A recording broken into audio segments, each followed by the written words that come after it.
Hey, TikTok family. So listen up. I'm downtown in Nashville and I'm picking up some people from the corporation we deal with. Anyway, I'm sitting here waiting for them to come out, and there's 4 police officers that were standing outside their cars on the sidewalk there. And I thought, you know what, I'm going to get up and go over and ask him what's going on with this migrant thing and just talk to him for a minute. So I got out of my car and I walked over and I said, hey guys, how y'all doing? And they're like, oh, we're doing good. How you doing? I said, hey, y'all mind if I talk to y'all for a second? They're like, sure. And I said, hey, y'all been having any problems with the migrants coming into Nashville and stuff? And they say, yeah, a little bit, not much. And I'm like, yeah. I said, it's a good thing. I think the governor passed a executive order or something saying that they're not allowed to bring them in here, and we're just kind of, and they're like, yeah, we're kind of talking. I said, I run this company, and I got an email the other day, and they were asking me to bring buses down to the border and move these people all over the country. And they're like, no, like, what? Who sent you that? I said, well, hold on just a sec, because I got a picture of it. So I pulled out the picture and showed them, and they started looking at it and reading it. And then all of a sudden they acted like, you know how people are looking at you and listening to you, and now they're looking off and not really listening to you anymore. They're like, hey man, surely I got something else I can be doing. Or, and I'm like, hey guys.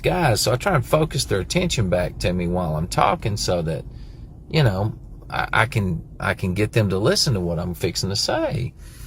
I said, well, have y'all seen the videos of all these people coming over the border?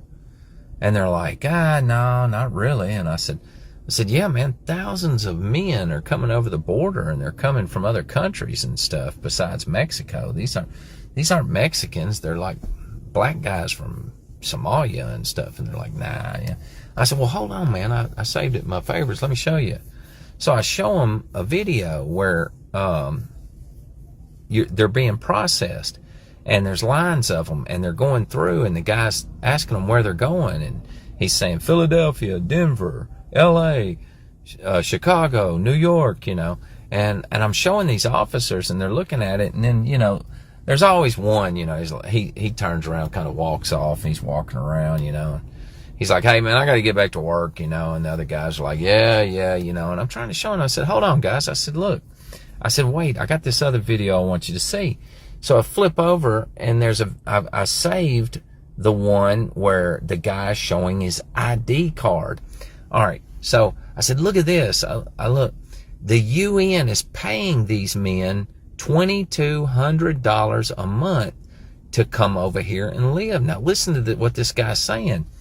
And they're like, what? Man, I just don't really believe in it. And I'm like, guys, I'm trying to present y'all with some evidence that there's some things going on here that you need to be aware of, and y'all are trying to no man, we just got to get back to work stuff. I said, I tell you what, you listen to this right here, and then I'll let you go. I got to go too. And they're like, all right. So I play the video, and it's a black guy, and he's from another country, and he's holding out this card, and he said, yeah, the UN sent me over here. I'm a soldier for the UN, and they gave me this card, and it's got a computer chip in it, like a bank card, but it's got the guy's picture on it, information, number. He's a number. And he's telling them that he was told, he was given a phone, he was given this card, and he was told to go to a certain city and get a place to stay and wait. They would get in touch with him through the phone, I guess a mass text message or something, and tell him where to go when they needed him to do something. But basically he was free to come into the country and hang out. Now listen, he's not just going to come live here. If he's a soldier for the UN, he's not going to come live here for 6 months and then pay him $2,200 a month. Okay? Whatever they're planning on doing, they're planning on doing it within, I would say, the next 90 days to 120 days. But he's gonna go get a place to live, and he's gonna watch his phone every day, and they're gonna send him a message saying, hey, you need to report to this place. He needs to report to this place to get his uniform and his weapons. What in the hell? Who's giving him weapons and who's giving him a uniform inside our country. Ain't nobody called me up and said, hey, be ready. I'm going to call you up.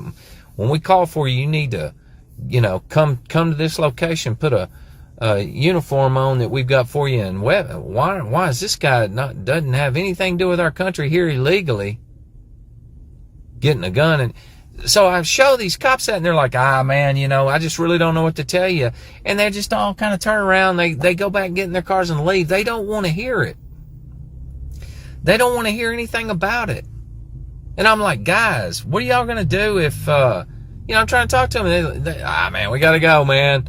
Yeah, man, that's weird. I hadn't heard that, hadn't seen that. But yeah, man, we got to get back to work. Now, that was the quickest way I've ever run cops off in my life.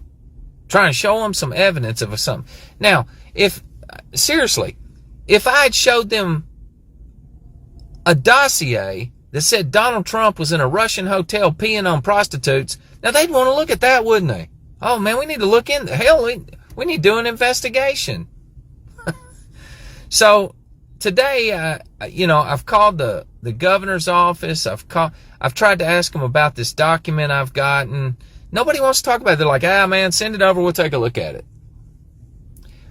It's unbelievable that if I'm right, let's just say I'm right, that all these men are coming into the country and we're going to have a takeover of the United States. You would think that would be the most important thing they would be worried about. I mean, okay, well, I think you're wrong, but show me that. At least show me the evidence.